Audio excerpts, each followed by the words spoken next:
Good morning students. Revision continue करते हुए आज हम ग्रामर का रिवीजन करेंगे, श्लोक बुक का।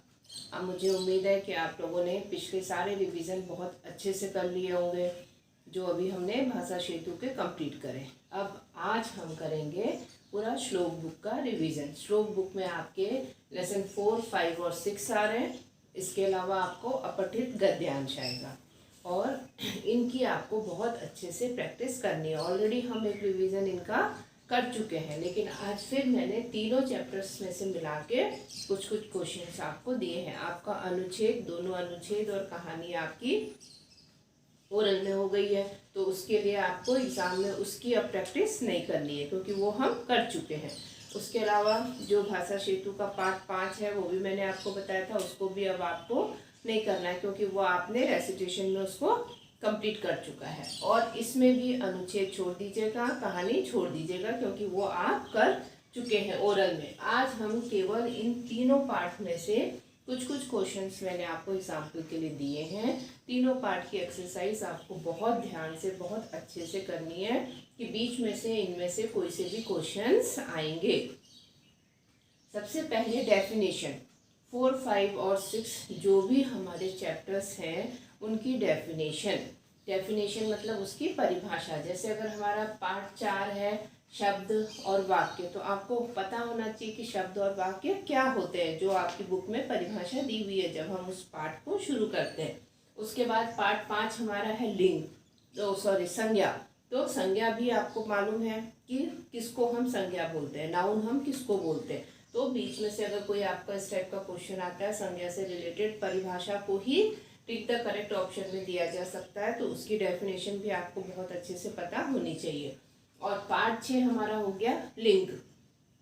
अब लिंग क्या होते हैं, किसे हम लिंग बोलते हैं, किन शब्दों को हम स्त्रीलिंग बोलते हैं, किन शब्दों को पुल्लिंग बोलते हैं। सबसे पहले लिंग क्या है और फिर उसके लिंग के प्रकार कितने हैं और उन प्रकारों की भी डेफिनेशन क्या है। तो इस तरह से आपको अपने तीनों पार्ट की परिभाषा अच्छे से पता होनी चाहिए। परिभाषा भी आपको इसमें आएगी लेकिन सीधे तरीके से नहीं आएगी, उसको टिक द करेक्ट ऑप्शन में दिया जाएगा। जैसे फॉर एग्जाम्पल मैंने बोल दिया कि किसी व्यक्ति, वस्तु, स्थान के नाम को हम संज्ञा नहीं कहते हैं, हम संज्ञा नहीं कहते हैं, जो कि आपको पता है, आपने डेफिनेशन पढ़ी है, आप जानते हो कि किसी व्यक्ति, वस्तु, स्थान के नाम को ही हम क्या बोलते हैं, संज्ञा बोलते हैं। तो आपको परिभाषा पता है, तो उसको मैंने घुमा के भी दिया तो आपको उसका करेक्ट आंसर पता है। अब जैसे लिंग का बोल दिया, वो शब्द जिनसे स्त्री या पुरुष जाति का बोध होता है उसे हम लिंग कहते हैं। तो ये डेफिनेशन सही है। आपको मालूम है कि जिन शब्दों के बोलने से ही हमको समझ में आ जाता है कि ये हम स्त्रीलिंग के बारे में बात कर रहे हैं या पुल्लिंग के बारे में बात कर रहे हैं, तो उनको हम लिंग कहते हैं। लिंग 4 प्रकार के होते हैं, नहीं है ना, हमने पढ़ा है। जब हमने लिंग का पाठ पढ़ा तो हमको समझ में आता है, हमने उसके अंदर पढ़ा है कि लिंग कितने प्रकार के होते हैं। हिंदी में लिंग 2 ही प्रकार के होते हैं। बड़े होके आगे चल के जब आप संस्कृत पढ़ेंगे तो उसमें एक और लिंग ऐड हो जाएगा, लेकिन अभी हिंदी में केवल लिंग 2 होते हैं, पुल्लिंग और स्त्रीलिंग। चाहे स्त्रीलिंग बोलिए पुल्लिंग बोलिए, बात एक ही है। तो जिन शब्दों से स्त्री जाति का बोध हुआ स्त्रीलिंग और जिनसे पुरुष जाति का बोध हुआ वो पुल्लिंग। उसी तरह से संज्ञा में भी अभी आगे चल के आप जैसे जैसे बड़ी क्लासेस में आते जाएंगे आप उसके प्रकार पढ़ते जाएंगे। जिस तरह से आप लिंग में पढ़ रहे हो कि लिंग के 2 प्रकार होते हैं, उसी तरह से संज्ञा के भी प्रकार होते हैं, वो सब आप आगे पढ़ते जाएंगे। अभी फिलहाल आपको केवल संज्ञा की परिभाषा और ये पता होना चाहिए कि किन चीज़ों को, भाई सभी चीज़ों के बारे में हम संज्ञा बोल रहे हैं तो आपको मालूम होना चाहिए। जैसे कई नदियों के नाम आ गए, हाँ भाई नदी का नाम संज्ञा में आता है। स्थान का नाम हो गया, स्थान का नाम भी संज्ञा में आता है। कोई वस्तु की चीज़ के बारे में बताया जा रहा है तो हाँ वस्तु का नाम संज्ञा है। तो इस तरह से आपको पता है कि कौन सी चीज़ संज्ञा कहलाती है। अब देखिए एक्सरसाइज मैंने कुछ पाठों के बीच में से आपको दिए। सार्थक शब्दों का समूह कहलाता है। मैंने जब पार्ट 5 पढ़ रहे थे तब भी आपको बताया था, सार्थक होते हैं जो मीनिंगफुल वर्ड होते हैं। सार्थक किसको बोलते हैं, जिन शब्दों से कुछ मीनिंग निकलता है, जो सेंटेंस सही है, जो गलत तरीके से बोले नहीं जा रहे, उसको हम बोलते हैं सार्थक। तो सार्थक शब्दों का समूह कहलाता है। क्या कहलाता है, आपने डेफिनेशन पढ़ी, ये डेफिनेशन में ही है पार्ट 4 में, है ना, कि शब्द और वाक्य जो हम पढ़ रहे हैं उसी में ये परिभाषा में ही दिया हुआ है। ये देखिए, सार्थक शब्दों का समूह कहलाता है। तो सार्थक शब्दों का समूह क्या कहलाता है? अभी मैंने आपको बोला कि जो तीनों पाठ आपके आ रहे हैं, आपको उसकी परिभाषा बहुत अच्छे से पढ़ लेनी है। परिभाषा हम इस तरीके से भी दे सकते हैं। तो सार्थक शब्दों का समूह क्या कहलाता है? क्या कहलाता है? वाक्य कहलाता है। वाक्य माने सेंटेंस। जैसे मैं अभी बोल रही हूँ, आप सुन रहे हैं, आपको समझ में आ रहा है कि मैडम किस चीज़ के बारे में बता रही है। तो ये हमारा क्या है? सार्थक शब्दों का समूह। एक एक शब्द को जोड़ना, एक एक अल्फाबेट को जोड़ के जो शब्द बना, उन शब्दों को जोड़कर जो वाक्य बने। तो सार्थक का बस ध्यान रखना है कि सार्थक मतलब मीनिंगफुल। जो मीनिंगफुल शब्द हैं उन्हीं को हम क्या कहते हैं? वाक्य। अब देखिए, इसमें व्यंजन भी है, शब्द भी, वाक्य भी है, शब्द भी है और स्वर भी है। आप जानते हैं, मीनिंग पता है आपको कि जब हमने स्वर व्यंजन पढ़ा कि स्वर क्या होते हैं। व्यंजन क ख ग और अ आ। उसके बाद शब्द और वाक्य। शब्द अलग अलग जोड़ना, जो अल्फाबेट है, वर्ण है, उनको जोड़ा तो हमने शब्द बन गया, शब्दों को जोड़ा तो क्या बन गया? वाक्य बन गया।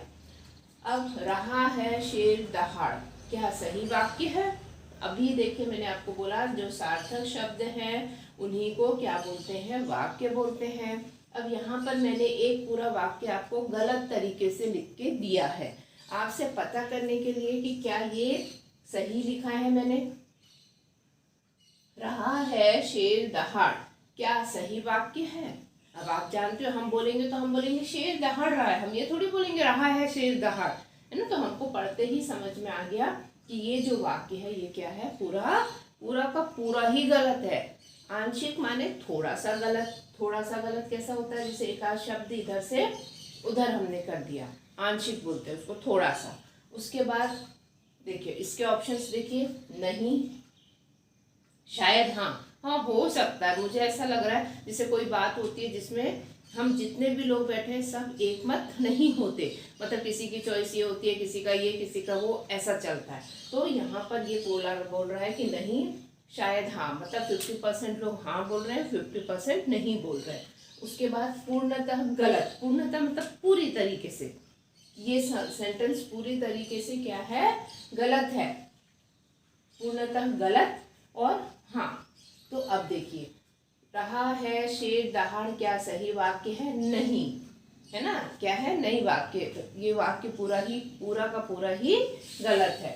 फिर है निम्न। अब ये भी हम सही कर सकते हैं, है ना। पूर्णतः गलत भी हम सही कर सकते हैं, ये भी सही है एक तरह से। लेकिन आपका जो इस सेंटेंस के अकॉर्डिंगली जो आपका करेक्ट आंसर है वो सीधे हो जाएगा कि नहीं।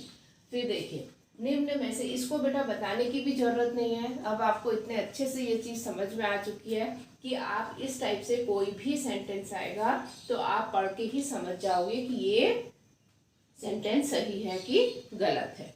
अब देखिए, निम्न में नदी का नाम बताइए। अभी मैंने आपको बोला कि जब हमने संज्ञा पढ़ी थी तो हमको पता है हमने यहाँ पर कुछ नदियों के नाम पढ़े, लेकिन आप हमेशा ध्यान में रखिए कि जितनी भी नदियों के नाम हैं वो क्या हैं? वो क्या आएंगे?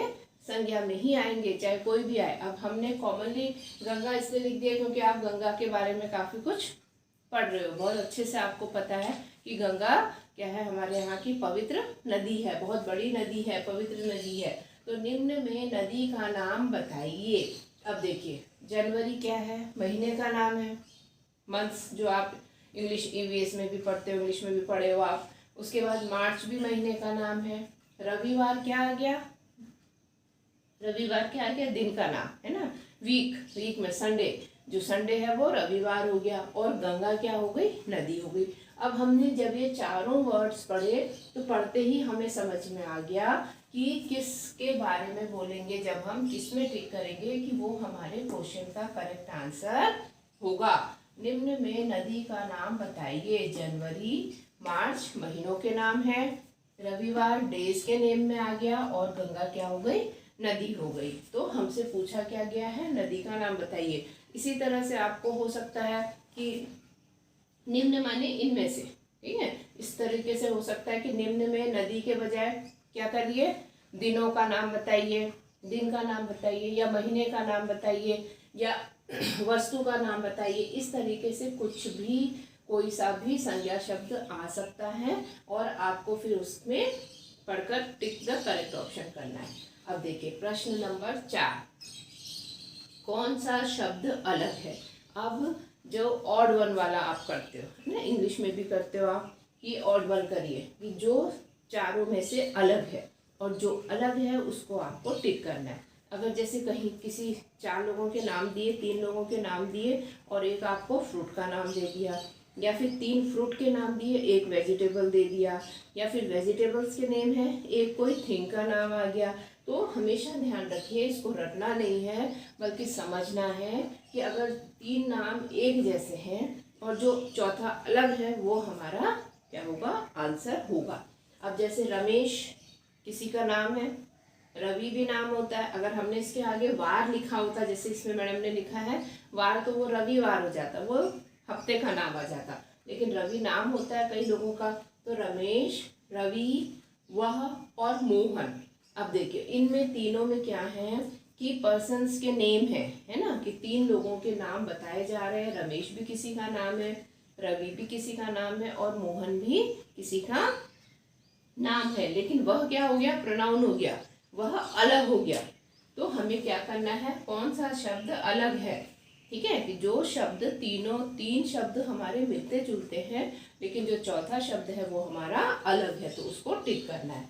फिर लिंग कितने प्रकार के होते हैं, अभी मैंने आपको बताया था कि जब हम लिंग पढ़ेंगे तो डेफिनेशन के साथ आपको ये भी ध्यान में रखना है कि लिंग कितने प्रकार के होते हैं। देखिए जब आपने डेफिनेशन पढ़ी थी उसकी, तो उसके बाद आपने पढ़ा था लिंग 2 प्रकार के होते हैं, पुल्लिंग और स्त्रीलिंग। तो ये क्वेश्चन मैंने आपको पहले भी दिया हुआ है, बहुत ध्यान से करिए इसको।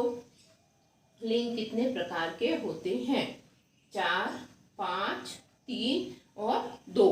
तो जब आपने डेफिनेशन पढ़ी, चैप्टर रीड किया, तो आपको पता है कि लिंग कितने प्रकार के होते हैं, 2 प्रकार के होते हैं, पुल्लिंग और स्त्रीलिंग। शिक्षक का स्त्रीलिंग होता है, शिक्षक माने सर, ठीक है, शिक्षक माने सर और शिक्षिका माने मैडम। शिक्षक माने सर, शिक्षिका माने मैडम। तो ये चीज ध्यान में रखिए, शिक्षक का स्त्रीलिंग होता है शिक्षिका, शिक्षित, शिक्षिक। देखिए शिक्षक है तो शिक्षिका होगा, शिक्षिक नहीं होगा, शिक्षिका, शिक्षिका और शिक्षिका, ये भी सही है, लेकिन देखिए मात्रा का प्रोनाउंसिएशन जब आप करेंगे मात्रा पे ध्यान दीजिए। शिक्षिका है ना, छोटी ई है तो थोड़ा सा शब्द खींचा, तो इसलिए क्या हो गया यहाँ पर, शिक्षिका करेक्ट आंसर है। अब हो सकता है मैं दे देती शिक्षिका का पुल्लिंग लिखिए, तो पुल्लिंग में आप क्या करेंगे, शिक्षक, शिक्षक माने सर होते हैं और शिक्षिका माने मैडम होती है। तो इस तरह से बहुत सारे लिंग आपके इसमें दिए हुए हैं, इनको आपको ध्यान से पढ़ना है। आपकी एक्सरसाइज भी उसी टाइप से है कि कहीं पर आपको स्त्रीलिंग शब्दों को पुल्लिंग करना है और कहीं पर पुल्लिंग शब्दों को स्त्रीलिंग करना है, या फिर शब्द दे दिया जाएगा और पूछा जाएगा कि बताइए ये स्त्रीलिंग है कि पुल्लिंग है। तो शब्दों को बहुत ध्यान से पढ़ना है। जैसे कि हम किसी का भी नाम लेते हैं तो हमको नाम से ही समझ में आ जाता है कि ये पुल्लिंग है कि स्त्रीलिंग है। तो इस तरह से इन छोटी छोटी बातों को ध्यान में रखिएगा और सारी एक्सरसाइज बहुत ध्यान से पढ़िए, इसको रिपीट करिए। आज आपको इसको फेयर कॉपी में करना है और उसके बाद वापस, अब आपका अच्छा खासा रिवीजन हो चुका है, सारे रिविजन्स को एक साथ खर्च करके आपको फिर से पूरा पेपर सॉल्व करना है और रीडिंग के साथ में भी डेफिनेशन भी ध्यान से पढ़िएगा, ठीक है। बहुत अच्छे से सारा कुछ रिपीट करिए, रटिए मत, समझ के जब भी टाइम मिलता है बुक पढ़ेंगे, सारी एक्सरसाइज इसमें हमने करी हुई है। Okay children, thank you and have a nice day.